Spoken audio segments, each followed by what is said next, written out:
All right, guys. We're going to go through this pretty quickly here, just as a little bit of assistance for you. The completed one is posted in Canvas. So we are once again working with that vertex formula. We know that A is your stretch and compression. We know that H and K are your vertex. Okay, so we've done this plenty of times.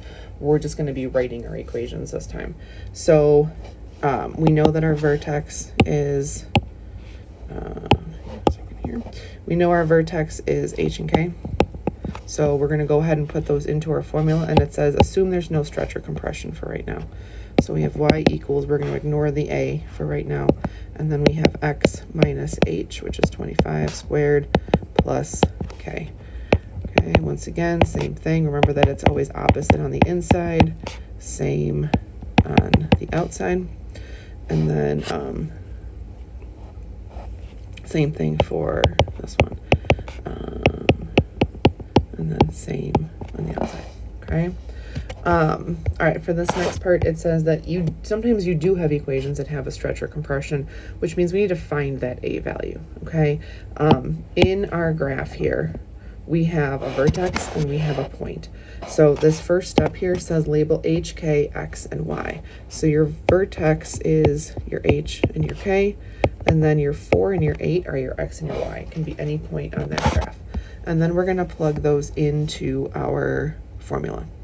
Okay, so in this case, y is 8, a is what we're solving for, x is 4, h is 2 squared, and k is 10. And then we're going to simplify and solve for a. Okay, you always are going to do your exponent first. So 4 minus 2 is 2, 2 squared is 4, and now we have 4a plus 10. Subtract 10 on both sides. Negative 2 equals 4a. Divide by 4 on both sides.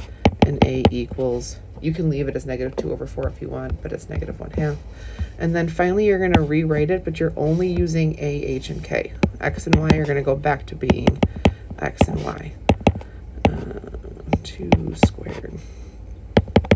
Okay, and there's your equation with your a value. All right, so we're going to use that same equation and answer a couple questions. So how many seconds will it take for the ball to hit the ground? This is just like the Desmos assignment that you did in that first day. So we're going to graph our equation. I'm just going to use negative 0.5. You can type in negative 1/2 if you like.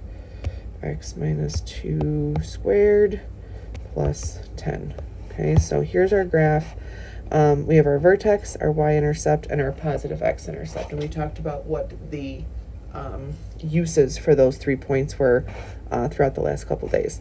So in this case, it's asking for the time until it lands. So your y-intercept is where your graph starts, okay, right here. And then this is where it lands. So that 6.47 is the amount of seconds it took for it to hit the ground. What height is the ball thrown from? Okay, so again, that's our initial point. Okay, our ball starts here and then it's thrown. So in this case, the initial height would be 8.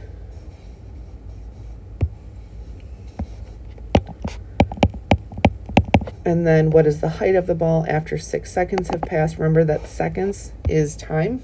Time is your x value. Nice thing about this one is that we've done these tables before. If you open up your table, you can just type in 6 and it will give you the height at 6 seconds.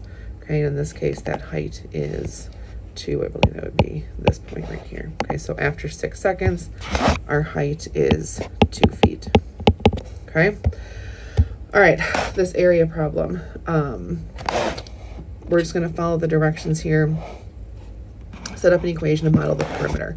Perimeter is W plus W plus L plus L. Okay, the easier way to write that is 2W plus 2L. And in this case, they tell us that we have 24 feet of garden fencing, so that's your perimeter. Okay, solve your equation for W. Okay, so that means we are going to move our L to the other side. So now we have 2W equals 24 minus 2L. We need to get our W by itself. So now we have this. I will say that it will be a lot easier to work with this if you simplify. So 24 divided by 2 is 12. 2 divided by 2 is just 1. Okay, so that's a much easier equation to work with. Write an equation for area in terms of L. So area is always your length times your width. So our length in this case is just L. And then our width we just found out to be 12 minus L. Okay, remember we said W is equal to 12 minus L.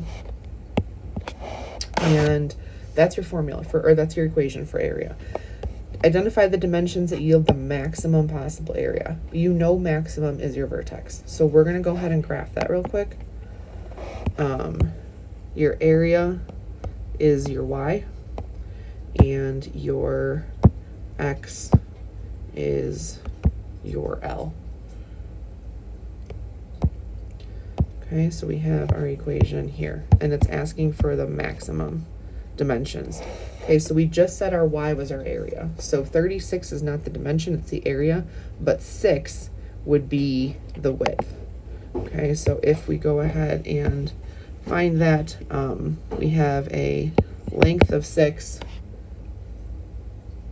and a width of 12 minus 6, which is also 6. Okay, all right, these last 2 pages, you have 2 of the same problems on here. This was my mistake. You only need to do 1 of them because they're both the same thing for over here.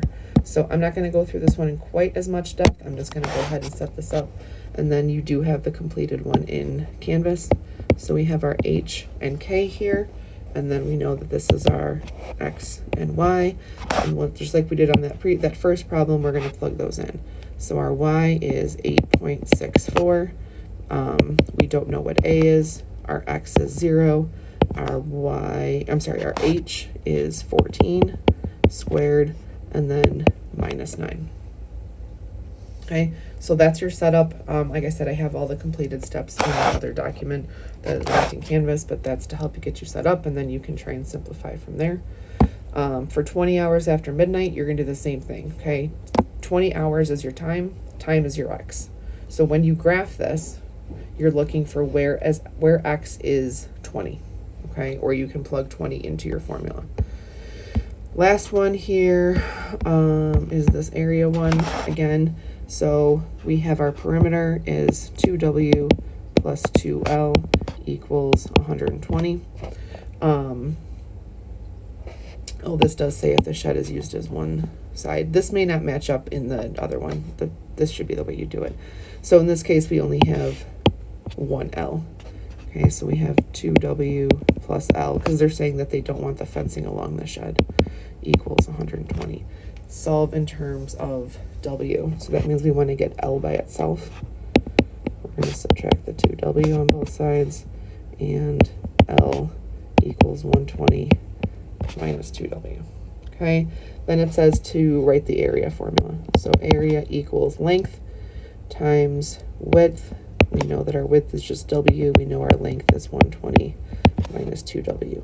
Once again, you would graph that, and then you're looking for your vertex. Okay.